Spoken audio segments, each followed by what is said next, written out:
Hello, രാവിലെ എന്താ ഞങ്ങൾ ഈ പൂവൊക്കെ പറിക്കണേന്ന് അറിയാമോ? ഇത് നമ്മളെ ബസ്സിൽ കൊടുക്കാൻ വേണ്ടിയിട്ടാണ്.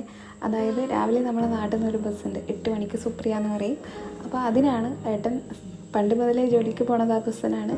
ഞാനിപ്പോൾ ക്ലാസ്സിന് പോകാൻ തുടങ്ങിയതിന് ശേഷം ആ ബസ്സിലാണ് എൻ്റെയും യാത്ര. അപ്പോൾ ഞാനും ഏട്ടനും രാവിലെ ഒരുമിച്ചാണ് പോകുന്നത്. അപ്പോൾ അവർക്ക് കൊടുക്കാൻ വേണ്ടിയിട്ടാണ് ഈ പൂ പറിക്കണത്. ഞാനെപ്പോഴും ഒരു 10 മിനിറ്റ് നേരത്തെ വീട്ടിൽ നിന്ന് ഇറങ്ങാറുണ്ട്. ഏട്ടൻ ലേറ്റ് ആവാറുണ്ട്. കാരണം ഏട്ടൻ ഭയങ്കര താമസിച്ചേ റെഡി ആവലുള്ളൂ. എനിക്ക് ഓടി പിടിച്ചിട്ടൊന്നും ബസ്സിൽ ഓടി കയറാൻ കഴിയാത്തതുകൊണ്ട് ഞാൻ കുറച്ച് നേരത്തെ ഇറങ്ങും. അപ്പോൾ ഞാനാണ് ആദ്യം വീട്ടിൽ നിന്ന് പോവുക.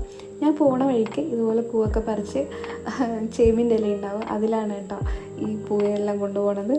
നമ്മൾ ബസ്സിലാണെങ്കിൽ ഉണ്ടല്ലോ, ഏട്ടന്മാർ എല്ലാ ദിവസവും വിളക്കൊക്കെ വെച്ചിട്ട് ഇങ്ങനെ അതിന് ചുറ്റും പൂക്കളൊക്കെ വെച്ചിട്ട് ഇങ്ങനെ അലങ്കരിക്കും. അത് കാണാൻ നല്ല രസമാണ് കേട്ടോ, ഒരു പൂക്കളം കണ്ട ഫീലാണ്.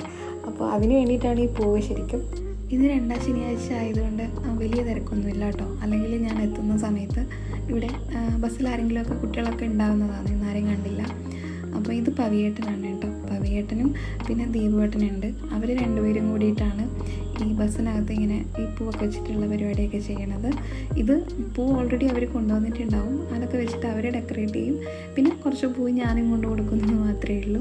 ഇനിയിപ്പോൾ ഉണ്ടല്ലോ, ദീപുവേട്ടൻ മിഠായി വാങ്ങിയിട്ട് വരും. ഈ മിഠായി കൊണ്ടുവന്നിട്ട് നമ്മൾ ഈ പൂ വെച്ചിരിക്കുന്നില്ലേ അവിടെ ഇങ്ങനെ കുത്തി വയ്ക്കും കേട്ടോ. കുറച്ച് മിഠായി വയ്ക്കുന്ന കാണാനും. ഇതിൻ്റെ പിന്നിൽ എന്താ പരിപാടിയെന്ന് വെച്ചാൽ എനിക്കറിയില്ല. എല്ലാ ദിവസവും വയ്ക്കാറുണ്ട്. ഏട്ടൻ ഇതുവരെ എത്തിയിട്ടില്ല കേട്ടോ. ഏട്ടൻ ഈ ബസ് അവിടെ പോയി തിരിച്ചിട്ട് വരുന്ന സമയത്താണ് ബസ്സിൽ കയറുക. അപ്പോൾ ഏട്ടനും കൂടി വന്നു കഴിയുമ്പോൾ എനിക്കൊരു സന്തോഷമാണ്. പക്ഷേ ഞങ്ങൾ ഒരുമിച്ചല്ല കേട്ടോ ഇരിക്കുന്നത്. ഏട്ടൻ ബാക്കിലോ നടുക്കുമൊക്കെ ആയിട്ടാണ് ഇരിക്കുക. ഞാൻ എപ്പോഴും ഫ്രണ്ടിൽ ഡ്രൈവർ തൊട്ട് ബാക്കിലാണ് ഇരിക്കുക. എനിക്ക് ആ സീറ്റ് ഭയങ്കര കംഫർട്ടബിളാണ്. പക്ഷെ എല്ലാവരും പറയും ആ സീറ്റിൽ ഇരിക്കാൻ പാടില്ല എന്ന്. എന്നാലും എനിക്ക് അവിടെ ഇരുന്നാലാണ് ഒരു സമാധാനം. ഞാൻ ഏത് ബസ്സിൽ കയറിയാലും അവിടെ സീറ്റ് ഉണ്ടെങ്കിൽ അവിടെ ഇരിക്കലുള്ളൂ. ഇതാണ് കേട്ടോ നമ്മളെ ഗൂഗിളാണ് വണ്ടി എടുക്കുന്നത്.